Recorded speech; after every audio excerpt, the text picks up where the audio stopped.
Hello, everyone. Welcome to this week's episode of Catholic ReCon, Testimonies from Reverts and Converts. I'm your host, Eddie Trask. Before I get to this week's guest, I want to remind you to subscribe to my channel, share the videos, comment on the videos, as well go to eddietrask.com if you are interested in sharing your testimony. This week's guest is Christine Flynn. Welcome to the show, Christine. Thank you so much. Christine is Pat Flynn's wife. Pat was on the show a few weeks ago.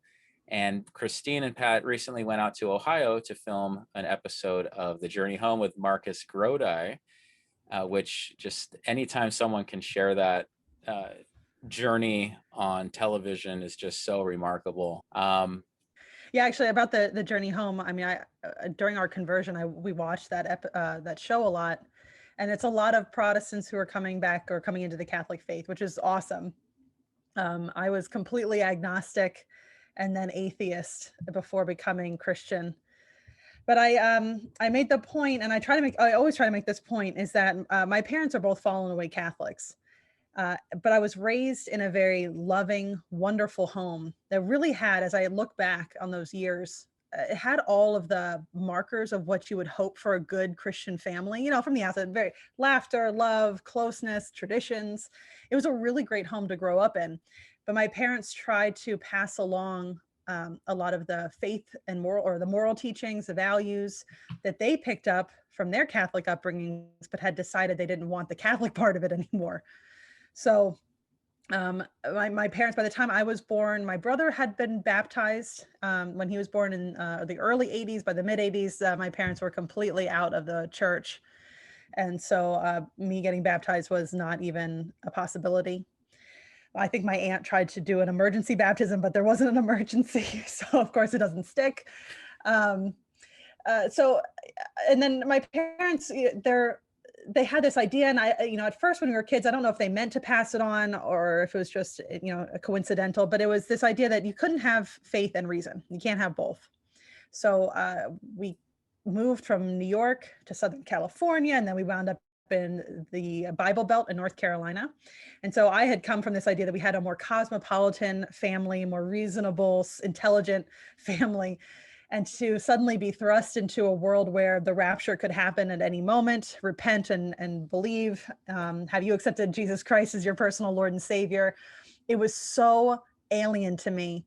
And the way it was presented, the whole Christ thing, the way it was presented was so, it just seemed like, what yokels, lucky naive people could believe in that sort of thing. Meaning because it was so simple to? Yeah, just the way, the idea that poof, Christ could come back, half the population is going to disappear, the other half is always going to be a slave of Satan for 1,000 years afterwards. It did not make any sense to me whatsoever. And over the years, every time we met somebody new, there'd be a few questions that you got asked, what does your daddy do? Where are you from? What church do you go to? And my dad worked for a foreign company, which wasn't looked upon favorably at the time in the South. We were from New York. It also wasn't looked upon kindly in the South at the time. And we didn't even go to church. So I was constantly being bombarded with evangelization efforts by a lot of Southern Baptists. Usually it was very fearfully presented to me, not lovingly it wasn't reasonable. So in general, I just had a really negative opinion of Christianity. Now, my extended family is Catholic and pretty much practicing on one side of the family. The other side, almost all 10 children have left the faith. Oh. But on my mom's side of the family, they're still pretty practicing. So, I've gone to Catholic weddings and funerals, and, my best friend growing up, even in the Bible Belt, my best friend was a Catholic, the only Catholic I knew. And so if I spent the night at her house, her mom would drag me to church on Sunday. So I was very familiar with being in a mass, but I had no idea what it all meant. And I'm surprised her mother didn't flick me on the ear from time to time, because I was quite disrespectful. And I just thought it was a lot of pomp and circumstance. Of all the Christian denominations, it seemed like Catholicism did its best to put a barrier between the everyday person and God. So just, the altar and the way what the priests wore and all this, so it just seemed like a lot of pageantry for no reason, which of course I've since realized that is not the case.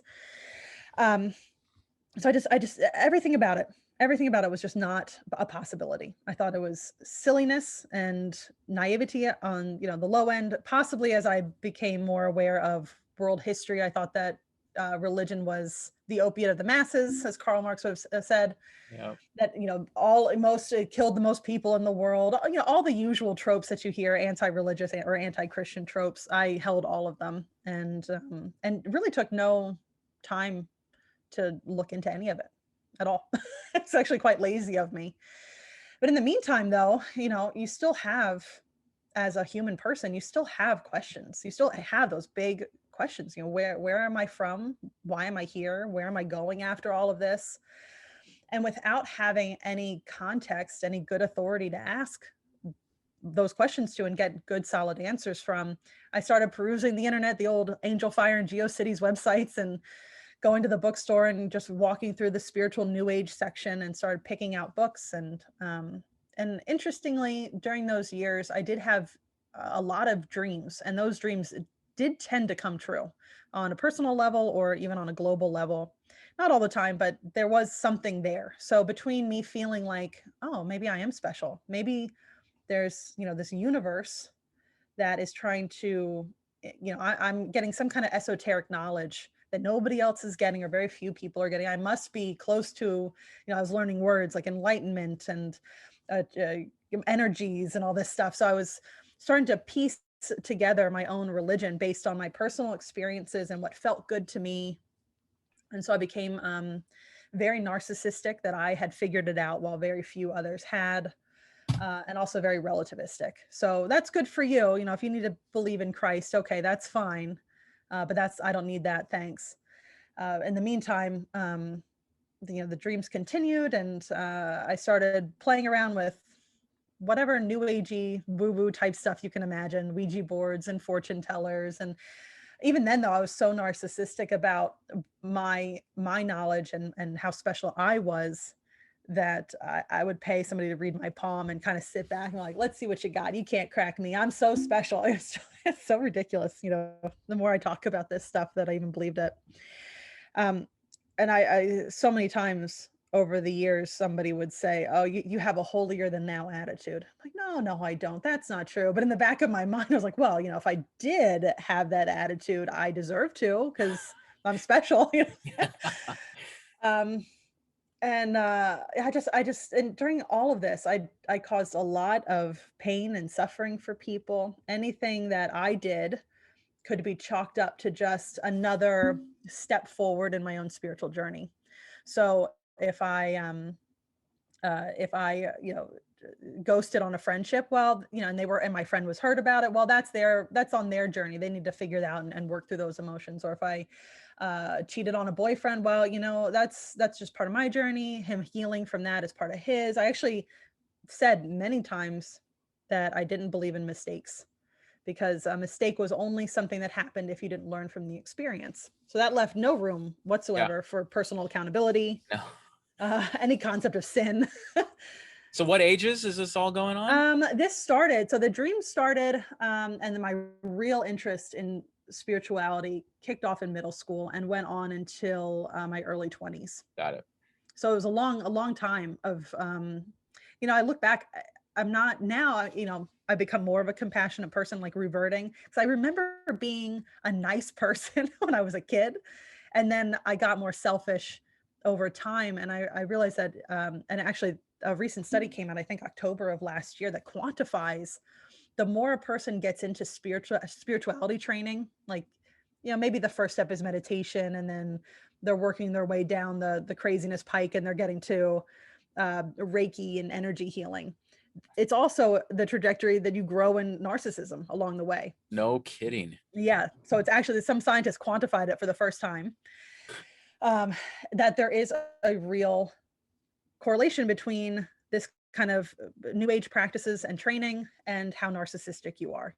You know, things like, oh, yes, I am the most compassionate out of all my friends. I am the most open-minded. You know, this, you know, I practice these things. Therefore, you know, I've got a more complete worldview, or whatever. It's a real problem. At least, yeah, I can. As I was reading those the study results, I was like, well, yeah, I could have, that sounds just as the way I did, way back when. So it took a long time and a lot of years of, I wouldn't even, I would look back at things. I would do like a year-end review at the end of each calendar year and see, I wouldn't call them mistakes again, learning experiences, steps on my spiritual journey, whatever. And they were getting worse. All of my transgressions were definitely getting worse. At the same time, I probably would have thought I was a good person. I wasn't Sure. going around killing people or overtly stealing things. I There's wasn't a no, good, I wasn't a good employee. I was definitely stealing time.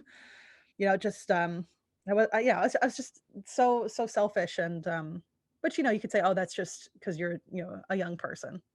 Teens or early 20s, those ages might just tend towards being less aware of how their actions and demeanors affected their others surrounding them. But I just this find it is funny, we say different. to ourselves, at least I'm not killing people. And what is the murderer saying? At least I'm not, I don't know. We all have something to say to compare it to. There's always someone that's much, much worse. Well, yeah, and to be honest, I mean, unfortunately, during all this time, I did, uh, I had an abortion when I was 17, which at the time, I really thought was just a clump of cells. Really had no idea about anything.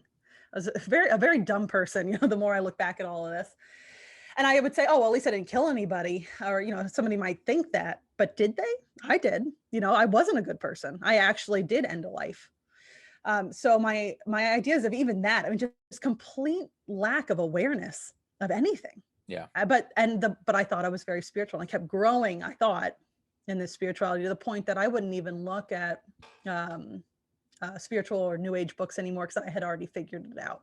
Wow. So I was beyond. I was like one step away from not having to be reincarnated again. It was. Well, I was just gonna say at that stage, that's when people probably start writing their own books, right? They've Yeah, already right. mastered everything else. Yeah, right. I just didn't start walking through walls and yeah, bilocating. Yeah, I just had a really skewed way of looking at the world, and it really came from the fact that I didn't have anybody to give me good solid answers about the universe, where people came from or why we're here and all this stuff. So my children are 8 and under or 7 and under now, and I'm so excited when they ask questions, and I tell them that I am happy to help them understand any of the questions that they have, because again, if you don't have a trusted person or an authority to find these answers out to, you can start going down a rabbit hole very, very quickly. Especially now. I mean, the internet's even bigger than it was when I was looking at this stuff. Yeah.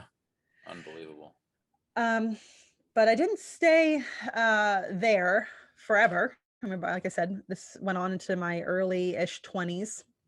And then I started noticing that there's a lot of pain and suffering in the world that I couldn't account for.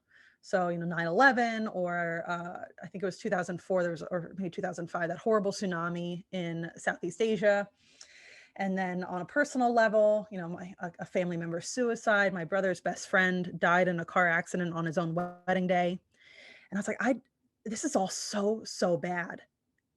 And I had up to that point held this kind of Star Wars theology view of, the equal forces of light and dark.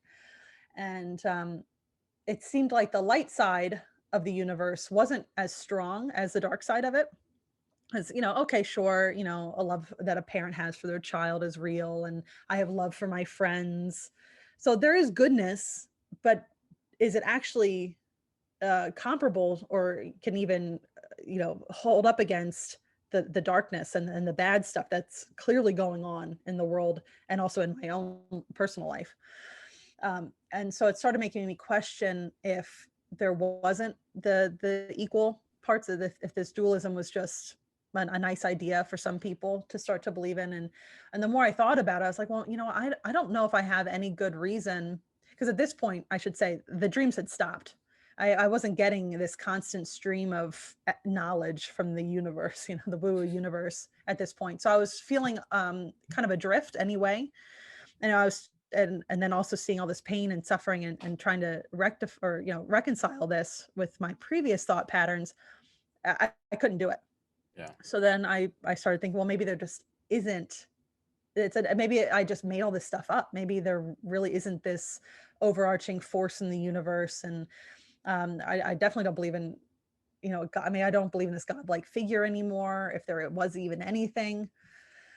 And around this time, I had met Pat, and he is a very intelligent person, I think. So, and he was already well steeped in his atheism, and he could make a pretty compelling case for why God did not exist, and any of this stuff didn't exist that I had previously thought. So, I don't know if he went full nihilism. I did, and it was a really crummy crummy place to be. Definitely not a very fun person at this time, except except the whole point of getting through life, if you're being an atheist, was just to numb as much pain as possible, and that usually came in the form of a lot of partying.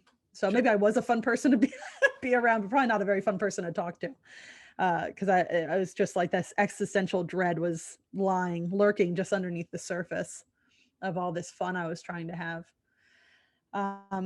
And I started, I had been a relativist. It's, to some degree in the past. I was really starting to wonder if there was any type of right and wrong for anything. Was there, I was tilting towards full relativist in all areas of life, not just moral relativism at this point. And then Pat did something unthinkable, which he started pulling himself out of atheism. And he started by asking me some questions about the beliefs that I held in the past. And I gave him a couple books that we still had hanging around the house. And I thought that was interesting for him. Okay, that's me. If he wants to just explore that's fine. He can do that. But then he started getting, the ancient philosophers started to come in the mail too. He was reading, Plato and Aristotle. And then, of course, then comes Thomas Aquinas and Boethius and Augustine. And then he's asking me if I know who Jesus Christ is. And I was furious. I was so angry at him, because I felt that he had solidified my atheism. You put a stamp on it. Hey, if you're suffering or you're having a hard time with the evil in the world, how about this? Don't believe in any of it, because it's not real. There's no God, there's no universe, there's no force or whatever. And I felt like he had convinced me of such. So for him to turn around and start clawing his way up out of the pit of atheism, oh man, I was enraged. Which, of course, if atheism is real, it doesn't matter anyway, because we'd all just be poof at the end. So right. I was just being, finding something to be angry about. But I really thought, like, we're atheists together, and we went on a walk one day, and I could see the wheels turning, and he was really excited. And he goes, do you know who the person of Jesus is? I was like, oh, I don't know. If he's my personal Lord and Savior. I did this in a very annoying Southern accent at the time. I was like, no, I'm good, thanks. He's like, yeah, but do you know? I was like, I don't know. He's a guy. I don't even know if he's real. He's probably a myth. And he just kind of backed off then, but I could still see how excited he was. And I was continually angry at him that he was even suggesting anything about Christianity, because he knew that I struggled with the whole idea in the past, that I was burned by Christian classmates growing up, telling me that I was going to be a slave of Satan and going to hell and all this stuff. So I felt like a real betrayal at this point, that he would even think of anything. I mean, okay, one thing, if you're going to go new age and start thinking about maybe Buddhism or something like that, okay, but Christianity, come on, people have done that. Don't do that. How long ago was this, just so I can put this in context? Let's see. So this was probably in 2016, early 2017. Okay. We'd been together for about 5 years at this point. Wow. And had, I had left atheist, or I had left my agnostic beliefs pretty early on in that. And even, I remember sitting on the bed one day and starting to toy with the idea that I really didn't believe any kind of creator existed. And I really felt like I needed to put the notion of God to rest finally in my head. I needed to make a clean break. And I remember sitting on the edge of the bed saying, I don't believe in God. And it felt really weird to say it at first, like the first time you say a curse word and you shouldn't say it, but the more often, if you keep repeating Get it, used to it. Yeah. yeah, you get used to it. It rolls off the tongue a little bit better. So I kept saying it over and over again. And within a couple minutes, I got up off the bed and I was like, okay, it's done. I'm an atheist now. And even Pat, because he had been an atheist, we had most of our friends were either, I mean, they weren't practicing anything, most everybody, or they were atheists. And so we would, I had a couple of Catholic coworkers, and I'd tease them about getting to eat pepperoni pizza on Fridays in Lent. And atheist friends would come over and we'd make fun of Christians. I mean, it sounds really awful, but that's just what Real. I was Yeah. doing at the time. Yeah. So I really feel a very strong connection to the third sorrowful mystery of the Rosary, of the mocking that Jesus endured when he was crowned with thorns, because that was me. And when I first started meditating on the Rosary and got to that mystery, I thank goodness for the sacrament of reconciliation. Yes. But even I was never baptized, so all of my sins got washed. Pat always said that wasn't fair, because he was baptized as a baby and had to do a big confession session. Fair, yeah. Yeah. I just had to show up at Easter Vigil, and 32 years of bad choices got washed clean. But how beautiful is that when someone has a lifetime? Unbelievable. Yeah. So yeah, he started, so these things started showing up in the mail, and he started asking questions. And then he started asking me if I would consider going to church. And I laughed at him. Most everything, it was either a mixture of laughter and anger whenever he would bring up Christianity. And I said, I'll drop you off. I know you have bad eyesight. I'll drive you there. I'm not going in. And he knows I like food. So he's like, they have pancake breakfast. I was like, I can't go. I can't go to church if I don't believe it, just to eat pancakes afterwards. That's not right. So that angle didn't work. And he kept trying. He was, as far as I hear from a lot of women nowadays, they're unequally yoked in their marriages, and their husbands maybe are just very lukewarm, or they might be a full atheist. And I always remember that Pat was very gentle in his leading me to Christ, which if he had tried to hammer that down and force me to go to church or something like that, it would have backfired completely. And who knows where I would be at this point, because it probably would not be with God at all.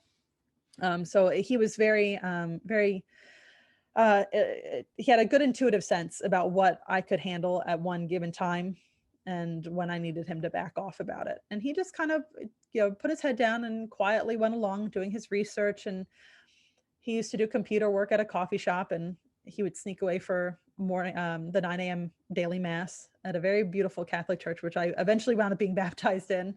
Wow. And he would ask me every once in a while if I wanted to go with him, but 9 o'clock in the morning was when I was supposed to be at work. So, I kept using that as an excuse, although I would have gladly, if he had asked me to go out for waffles, I would have, yeah, okay. I'll be late to work for that, but not to go to church. So yeah, it just took it was such a long time of him. I mean, maybe not a long time, but many months of him quietly doing his own studies. And I know his conversion was really an intellectual one at first. So he was spending a lot of time, which I'm sure your subscribers have seen that and listened to his version of it. In the meantime, I had grown so cynical about everything. Like, I remember my mom had even sent a box of like 4th of July decorations or something, or activities for our children. Because by the time we converted, we had 3 children. And I looked at it, I was like, what's the point of all this? Why should we even celebrate anything? Maybe we should just stop. I guess we'll do birthdays still, but maybe we should just stop even pretending that we care about any of this stuff. And I wanted I didn't throw the box away, but I really thought about not even opening it. I probably wouldn't have if my children weren't right there when the mailman showed up and I said it was from Grandma. I was just so cynical about everything. I had become a no person, more greedy with my free time, just a mean-spirited miser in a lot of ways. But I'd also gotten kind of tired of that too. It's exhausting being that miserable all the time and angry and always saying no all the time. So I started, with that fatigue really settling in, I was wondering if maybe I should lighten up a little bit. Maybe I should I don't know, just have a little bit of life, and fun or something besides just saying no all the time and being such a miser. Um, so that kind of gave like a little glimmer of, that tired of being cynical all the time, of maybe I would possibly start to think about what Pat was researching. Got it. But the biggest thing that gave me any sense that maybe I could believe in something over the nothing that I had been believing in for a number of years was, in the midst of all of this, we had become parents.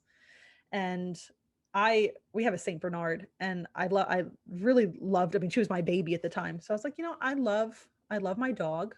I will probably love my child in a similar fashion. Like, that's actually the literal phrase that went through my head. I will love my dog or my child in a similar fashion as my dog. And then when my first child was born, uh, I felt a little bit differently than just that. Yeah.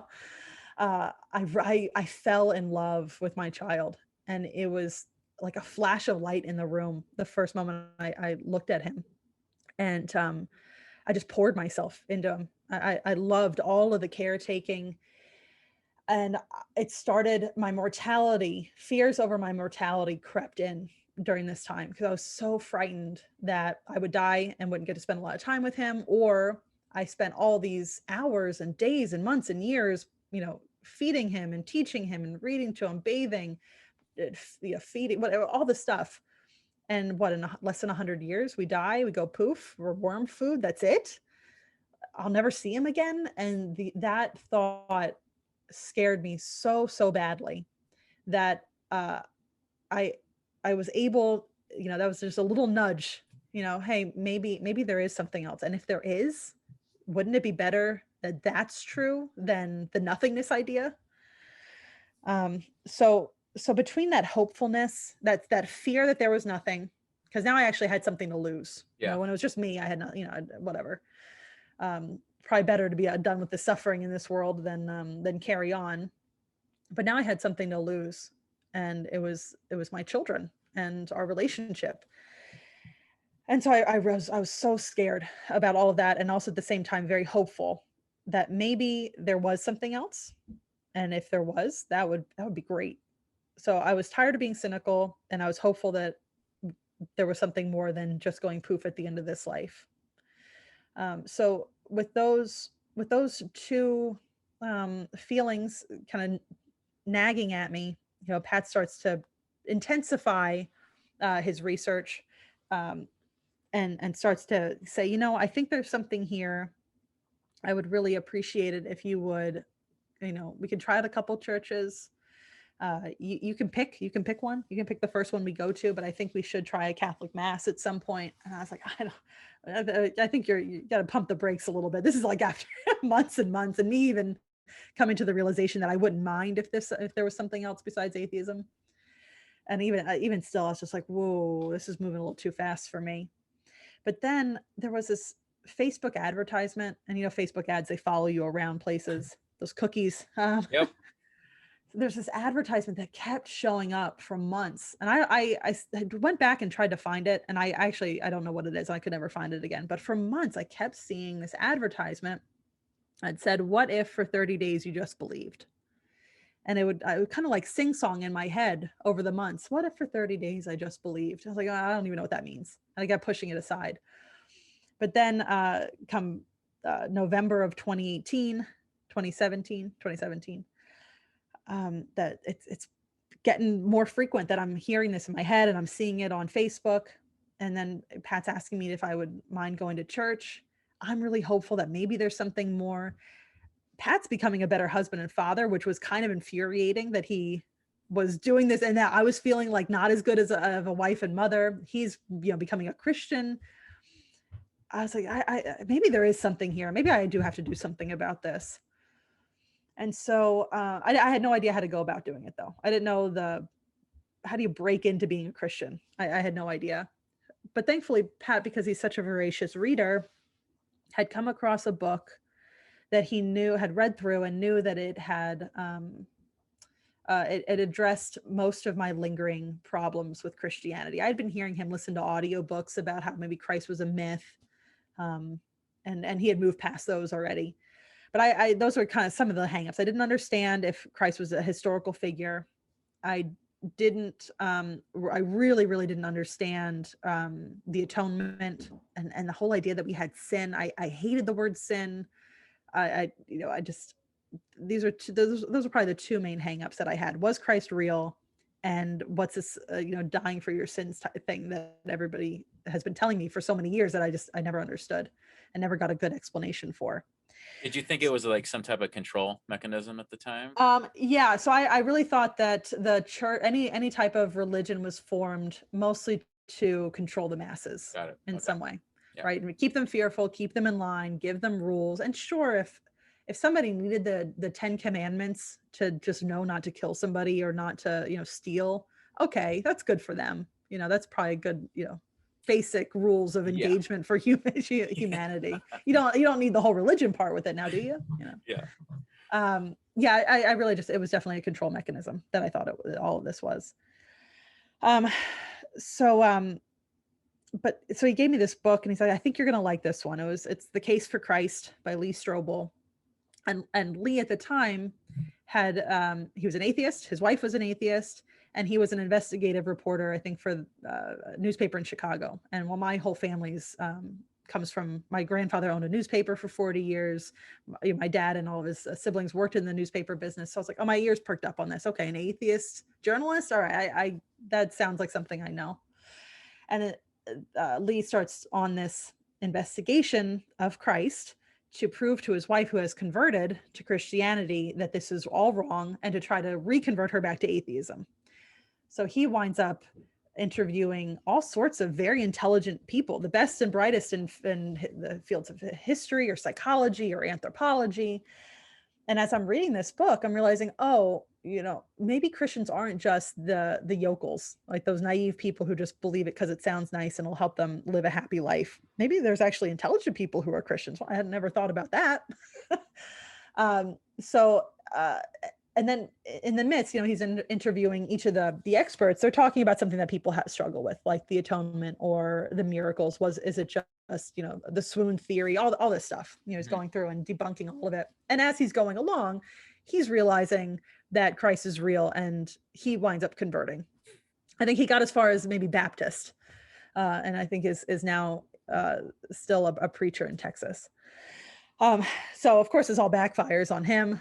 They made a movie out of it. The movie's fine. The book is a lot better.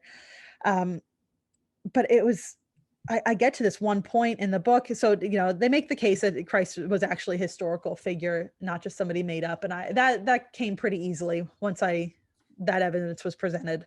It was the evidence that the last thing that I needed to understand, because how many times I heard, have you accepted Jesus Christ as your personal Lord and Savior? And I had no idea what that meant. And however he explained it in the book at the time, that was exactly what I needed to hear. And I was nursing our third child to sleep. I was rocking her to sleep, and I was sitting there with just reading. I just read this on the Kindle on my phone. So the room's dark. The light from my phone is the only thing on, and I'm reading it. And however he explained the red in humanity's ledger, and how Christ was the only perfect offering that could wipe it all clean. I remember I clicked off the phone, and I just sat in the dark for a long time and realized that I was now a believer. And I was like, wait, so it's almost in the same exact spot a couple of years before where I said, I don't believe in God. I don't believe in any of this stuff, that I'm sitting there in the dark saying, wait, I think am I a Christian? What do I do now? Yeah. I guess I do believe in Christ. Does that mean I'm a Christian? Well, okay. That's interesting. I was too proud to say anything to Pat, so I just kept it to myself for a couple days. But I kept thinking about, wow, holy moly, I think I'm a Christian. This is the most bizarre thing that's ever happened to me my whole life. And then that phrase kept coming back. What if for 30 days you just believed? Okay, well, I don't know how to be a Christian. I don't know what that entails. But for 30 days, I could figure it out. I could read the Bible. I think that's what Christians do, or they go to church and they pray. I guess I could do that too. Yeah. And I actually, at the time, a friend of ours who is Jewish had been living in Israel for 5 years, had come back to the States and was living with us. And poor guy, he's very well versed in his faith. So I started off by reading the Old Testament, and I'd have post-it notes full of questions for him that as soon as I could hear the creak of the stairs in the morning, because I'm an early riser, I'd be like, hey, I wouldn't even let him get his cup of coffee. He's trying to skirt around me to get to the coffee maker before he answer all my questions. And some of them, I mean, they were probably just a little too much and not necessary, but he was very, very nice in answering as much as he possibly could about the Old Testament. As much as he knew of it. And so I had this kind of personal Bible study, at least for a time, with our friend Alex. And then Pat's, he's really into philosophy. So any of the questions that lingering questions or new questions that I had about even the possibility of any of this stuff, or what it means to live as a Christian, what do you have to give up? What do you have to start doing? Pat was able to answer a lot of those questions. I went back recently because I was like, I was journaling all of this. I was like, I'm going to journal for the 30 days too. I was going back. I was like, I wonder where those old those old journal entries are. That could make a really cool blog post just to see. And as it turns out, my big transformation, this 30 days of faith that I was willing to give, it only took 5 days. So within 5 days, I was 100% in as a Christian. Wow. It was just that I gave the Holy Spirit enough room to wiggle in there, and he just blew the doors open. I mean, it's crazy to me. I mean, it took so many years, right? I was agnostic and atheist and an anti-Christian for almost 32 years, right? And it took like a week to find once I said yes to at least being open to the possibility of any of this stuff. It took a very, very short amount of time.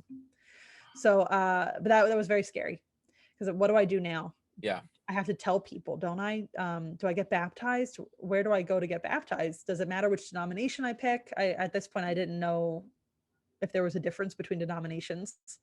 I knew that I didn't want to go to a church that had smoke machines and mood lighting and all that stuff. I'd gone to a church with someone, and they had brought all the dads with the most children up to the front and let them sit in the easy chairs for the service. And they shot t-shirts out of a t-shirt cannon at the crowd. I was like, if Christianity is real, I don't want to celebrate it like that. That doesn't seem very reverent if, we're honoring the creator of the universe. So I knew I didn't want that. I definitely didn't want Catholics. Again, I thought it was a bunch of pageantry and middlemen. But I had known a few Lutherans growing up, and they seemed pretty, respectful and a little bit more reverent than some of the other denominations that I had gone along to. So I said, okay, during this 30 days, I'll try on Lutheran. We'll go to a Lutheran church. And I was so stubborn still. I was like, well, we got to this point. Do we really have to go any farther? And Pat's still feeling that tug to go to Catholic Mass and go one step further to Catholicism. But, I'm just stubborn. So I was like, you got me here. I got here. What more do you want from me? Both to my husband and to God. I was like, look, I'm going, I'm going to church. I'm giving money now. I'm giving my free time. I'm giving some of my money. I got to stop here. I can't go any further than this. I can't, I'm an introvert. I can't possibly go to a new place, another church, a new one, and see new people. No, I can't do it. But then at Christmas Eve, Pat, who again, as I mentioned before, has not great eyesight, especially at nighttime driving. It's night, it's Christmas Eve, it's sleeting. I'm about to put our Christmas dinner on the table, and he says, I got to go to Mass. And the rage said, I was like, you gotta be kidding me. The food's gonna be cold when you get back. It's sleeting. We're going to church tomorrow, at the Lutheran church. He's like, no, I gotta go. So we left to go to Catholic Mass on Christmas Eve. And I couldn't deny that for somebody who hates driving and doesn't and has bad eyesight, that he would go out and feel compelled to go to Catholic Mass. I was like, oh, maybe there is something there. If Pat will go and do that, maybe there's something there. And he started watching the Catholicism series, the Word on Fire Catholicism series, which, as I was walking through the living room, and he'd have it on the television, and the music's great and the cinematography is beautiful, that it was enough for me to stop instead of just continuing on to whatever I was going to do elsewhere in the house. It made me stop and sit down. And slowly over the course of the series, I learned all sorts of things about the Catholic Church, and all the things that I would make fun of, growing up, my poor friend having to hear this stuff. I realized that I was very wrong. And wow, this is just like the the theme of my of that year of 2017 was just eating crow constantly of everything that I used to believe and say and make fun of. Um, and so finally, Pat had worn me down and said, "Will you please come to daily mass with me tomorrow?" I said, "Okay, fine, I'll go. Fine, fine, fine. I'll be late to work, whatever." I was trying to like rub it and make him feel a little guilty about it. And that night before, we watched an episode of the Catholicism series. Well, it so happened that Bishop Barron was explaining the transubstantiation. And now, as I'm watching this, it makes sense to me why there's a beautiful altar and stained glass, and why there's incense and candles and an ordering to the mass, because it's all directing you to this miracle that I had no idea was happening in every Catholic church at every mass around the world every day. I'd never heard of this, that this is that's the difference between the Catholic faith and all the other Christian denominations. I had no idea. And so the following day we had gone in, and to go into the mass understanding, at least I didn't know why we were standing and sitting and kneeling all the time, but I knew that we were there to celebrate a miracle of Christ being really present in that sanctuary. If I hadn't been on my knees already, I probably would have fallen to them. It was just such a powerful moment of me, like all of the pieces just kind of finally fit together. And I knew at that moment that as stubborn as I had been, just staying at the Lutheran church because it was the simple thing to do, because I'd already gotten myself there, wasn't going to be an option. And there were a few other instances with that congregation that would have made continuing on as a Lutheran there impossible anyway. Some anti-Semitism and other issues that I couldn't get on board with. So I thanked the pastor at the Lutheran church in one email, and then I shot off another email right after that to the adult faith formation at that Catholic church, and wound up, because we had done so much work and studies leading up to it. I had she let me do a crash of this religious sister in charge of it all, and the priest who was in charge of the parish said, we'd rather you be in the church now. You seem like you have a pretty good understanding of it. Come back and do RCIA again next year. So I had to do it twice. But I at least was able to get baptized that Easter vigil. Got it. So that was February of 2018 that I realized I was going to be Catholic, and started the RCIA process, and then was baptized just about a month and a half later, 2 months later. There was so much learning in all of this, the way that we structured our lives, my ideas of who I was as a woman, how I had just donated every single piece of baby clothes because I thought we were never going to have another child. We have 4 children. And this is when I had 3 children. We have 4 children now. Everything shifted, and it was painful, at some parts, trying to, hold my tongue when I'd rather say some biting remark. That's probably one of the hardest things. Not constantly fighting with Pat just because I want to win. It's a more peaceful existence. But there's so many challenges, and so many things that I didn't understand and struggled with. I just posted today on my own Instagram page about the Catholic teachings on natural family planning, and that was a tricky one for me. But I was committed at this point that I'd done a lot of research, and I'd heard from a lot of people, and I had done a lot of praying, that if this was the church that Christ founded, it's the church that is still guided by the Holy Spirit, that even if I have difficulty accepting any of the teachings, even if I don't know the reasons behind it, I can trust the church, and I can trust that she is trying to guide me to heaven. And even if I don't quite get it, I'm going to be obedient, which is crazy to even think, because I was so anti-authority for so long. And I was just this person, an island of one, religion of one. I don't need anybody else. I've got it all figured out, to realize that I was willing to be fully compliant with the teachings of the church is just mind blowing. There's nothing short of an intense flow of grace that would allow that, because that's not my personality at all. Incredible. But there's so much peace. So there was struggle at first, but the peace is real. It's made certain things more challenging. Having to help others when I frankly might not want to, or having to, again, hold my tongue when I'd rather say something sharp. But it's clarified a lot, it's simplified a lot of things. And I can see, that my burden is easy, the yoke is lighter, if I get that mixed up, maybe. That totally makes sense now as a Catholic. Beforehand, I Yeah, wouldn't what the have heck does understood this any of mean? Yeah. it. No, yeah. And actually, I was actually disappointed the first time I read the New Testament. I was like, people keep talking about how great this Jesus guy is. This is kind of boring. but but it's amazing, because the way grace works, as you read it and pray on it, and it's maybe not written in the most compelling novel style of writing, the Sure. biggest suspense story in the world, but it makes it even better that way. Yeah. It's clearly true. It's not something that people have just been fabricating and trying to jazz up over the years. Yeah. But so yeah, and then I was confirmed for whatever reason. There was Pat, Pat and I. He was baptized. I wasn't, so I had to get baptized. Then we had to get our marriage blessed in the Convalid. church. Yeah, and then I could get, and then I didn't do the full RCIA thing, so I had to go back. So I wound up having to wait a little over a year to be confirmed. Okay. And I remember at times I'd have family or friends going, why do you have to wait? Why do you have to follow the rules like this? You should just be let in. And I defended the church the whole time. I was like, if that makes me have to wait another year, I don't want them to make exceptions.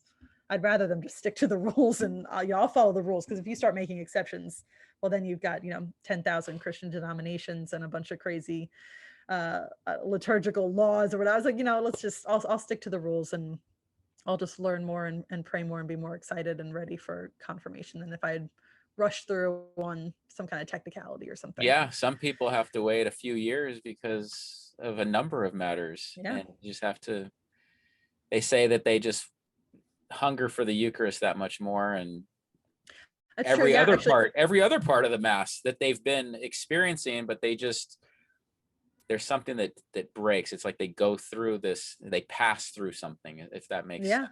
Yeah. Yeah, I got the weeks and months that we were unable to attend Mass during quarantine. That is that hunger that I felt again renewed was just what I was feeling when I had to sit in the pew or go up and just get a blessing during communion. Because yeah, it's good. I mean, you kind of have that fire lit underneath you, and get excited about it, and prepare yourself even more, because 70% of Catholics don't believe that it's the real presence. Yeah.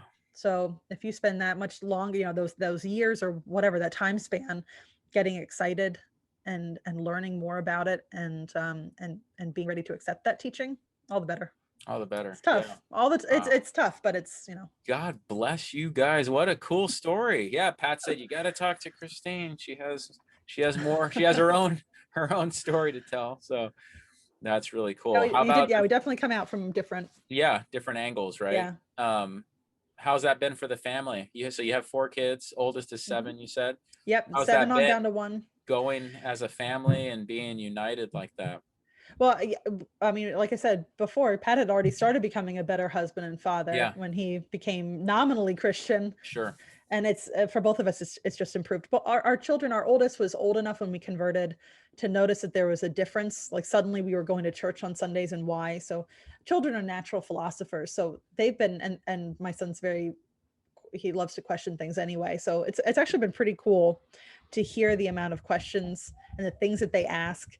It's still things that I hear adults struggling with at Bible studies or whatever, these questions of why does God make bad people or something. Sure. I'm like, oh, that's a really great question. So it's transformed Pat and myself as married folk and parents. And also just, again, that peace just permeates through, and to have clarity in a crazy clown world that we live in of how to raise our children and what values, because that was, when I was atheist, I realized at some point that there were values, there was something right in there. There were some things that were wrong. Yeah. And I also knew that at some point my children, unfortunately, would stop listening to me and they would listen more to the other influences Yeah. in their life, their teachers and their friends and magazines and movies or whatever. So I knew that I needed some greater foundation to rest these values on, Sure.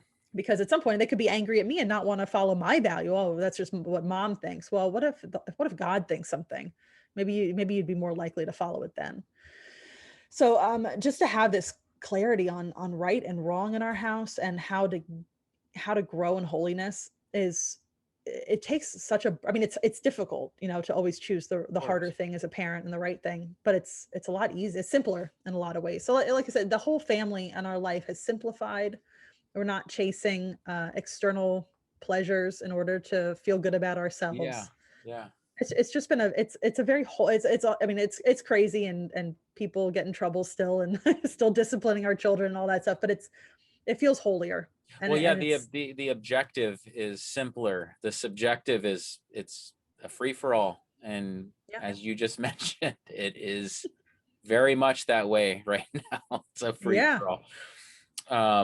You know what I thought was really cool is we get a lot of testimonies where people have some type of grounding, many of them baptized as infants, let's say. And mhm, so when there's a return or this consideration to convert, they have an idea of what a Christian looks like. Well, you know how you were talking about, what do I do? I think that yeah, is so real. And that probably addresses a lot of people that hopefully will find this video. And that is, what do I do? Just because I say I believe does not mean that God transports me into RCIA or transports me into church at 10 a.m. on Sunday. And so I think that part is very valuable. I don't hear that too often. And I mm, think that that is the case for a lot of people, no doubt, that just are, maybe their parents aren't involved, or they have absolutely no understanding of Christianity.